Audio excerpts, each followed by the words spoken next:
Hello বন্ধুরা, সবাই কেমন আছো? আশা করছি ভালো আছো, আর আমিও ভালো আছি। তো আজকে সবাইকে শুভ পঞ্চমী। তো যাই হোক, আজকে আমাদের এখানে ঠাকুর আনা হবে, সবটাই তোমাদের সঙ্গে শেয়ার করব। আর তোমরা ভালোবেসে ভিডিওটা দেখবে, আশা করছি তোমাদের ভালো লাগবে। তো চলো দেখতে থাকো। যাই বন্ধুরা, সকালবেলা ব্রেকফাস্টে ডিম টোস্ট করে নিয়েছিলাম। ভাগনারা এসে, দুটো ভাগনা আগেই বলেছিলাম, তো ওদেরই ডাকছিলাম আমি ডিম টোস্ট করে যে খেতে আয় তোরা। তো দেখো, এই যে এটা একটা ভাগনা, আর পেছনে আমার ছেলে, আমাদের পুস্কিটা, আরেকটা ভাগনা ঘরে ছিল। তো এই যে ডিম টোস্ট করেছি, আর এদিকে ডিম টোস্ট করে দেওয়ার পরে আমি রান্নাঘরে চলে গেছিলাম। তো রান্না করেছি তেলাপিয়া মাছ পোস্ত দিয়ে, আর এটা করেছিলাম শাপলা করেছিলাম চিংড়ি মাছ দিয়ে, আর চিকেন করেছিলাম। যেহেতু ভাগনারা এসছে, তো ওরা নিরামিষ খেতে পারে না, বাড়ির পাশে যতই পুজো হোক, তো আমাদের নিরামিষটা সেইভাবে হয় না। আর তারপর দেখো, রান্নাবান্না কমপ্লিট করে স্নান করে ঘরে চলে এসেছি। আর আমি ঘরে এসে দুটো ব্লাউজ সেলাই করছিলাম, যেহেতু বাড়ির পাশে পুজো, তো শাড়ি পরবো তাই। আর এমনি সময় তো বাড়িতে নাইটি পরে থাকি, তো শাড়ি পরতে গেলে তো ব্লাউজটা ঠিকঠাক ফিটিংস করে নিতে হবে, তাই না বলো বন্ধুরা? এই জন্য আমি একটু কাজ করছিলাম, আর একটু ভিডিও করে নিয়েছিলাম। তো যাই হোক, চলো দেখতে থাকো।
পরে কোনো ভয়েস বসাইনি এই কারণে। তো তোমাদের বাজনাটা শোনাচ্ছিলাম, বাজনা নিয়ে ঠাকুর আনতে গেছিলো। আর এই দেখো, আমাদের ঠাকুর নিয়ে চলে এসছে প্যান্ডেলে, আর সবাই ছাতা মাথায় দিয়ে দাঁড়িয়েছিলাম আমরা। আর কত লোকজন দেখো, ঠাকুর নিয়ে এসে কাগজ দিয়ে ঢাকা দিয়ে, তার মধ্যে বৃষ্টি হয়ে গেছে, তোমাদের তো সেটা দেখালাম। তো চলো দেখতে থাকো। আর ঠাকুরটা আমাদের এখানে ভীষণ সুন্দর হয়েছে বন্ধুরা। সবাইকে পুজোতে আসার আমন্ত্রণ রইল, সবাই চলে আসবে। তো চলো দেখ। তো দেখো বন্ধুরা, ঠাকুরটা দেখো তোমরা, ওইখানে সেট করে নিচ্ছিল সবাই। আর খুবই সুন্দর হয়েছে ঠাকুরটা আমাদের এখানকার। আর কি বলো তো বন্ধুরা, আমাদের বাড়ির একদম পাশেই পুজো। তো তোমাদের তো আগেই দেখিয়েছি, একদম ঘরের সামনেই প্যান্ডেল হচ্ছিল, সেটা তো আগে শেয়ার করেছি। আর দেখো, কাগজ দিয়ে ঢাকা দিয়ে নিয়ে এসেছিলো। তো যে ভাইগুলো সবাই ঠাকুর আনতে গেছে, দাদা ভাইরা সবাই বৃষ্টিতে ভিজে গেছিলো। আমার ছেলে তারপরে আমার দুটো ভাগ্নে এসে ওরাও গেছিলো, তো ওরাও বৃষ্টিতে ভিজে ভিজে বাড়ি এসছে, কী করবে বলো, বৃষ্টি নেমেছে মাঝপথে। তো ঠাকুরটা কাগজ দিয়ে ঢাকা দিয়েছিল বলে অসুবিধা হয়নি।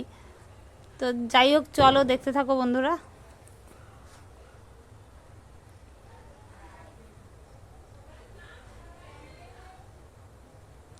দেখো ফাইনালি আমাদের ঠাকুরটা পুরো সাজানো কমপ্লিট হয়ে গেছে। তো এখনও সমস্ত রকম গয়নাগাটি বাকি আছে, তো সেগুলো পরাতে আসবে হয়তো কালকে। তো যাই হোক বন্ধুরা, ভিডিওটা যদি ভালো লাগে থাকে অবশ্যই লাইক কমেন্ট শেয়ার করো। আর দেখো বৃষ্টির জল প্যান্ডেলের ভেতরে কতটা জল জমে গেছে দেখো। আর প্যান্ডেলটা খুবই সুন্দর হয়েছে। আর কি বলতো বন্ধুরা, বাড়ির পাশে পুজো হলে সে ছোট হোক বড় হোক যেমনই হোক না কেন, বাচ্চারা আনন্দ করে, বড়রা খুব আনন্দ করে, আমাদের খুব ভালো লাগে। আর বেশি কথা বলছি না, ভালো থেকো সবাই, সুস্থ থেকো।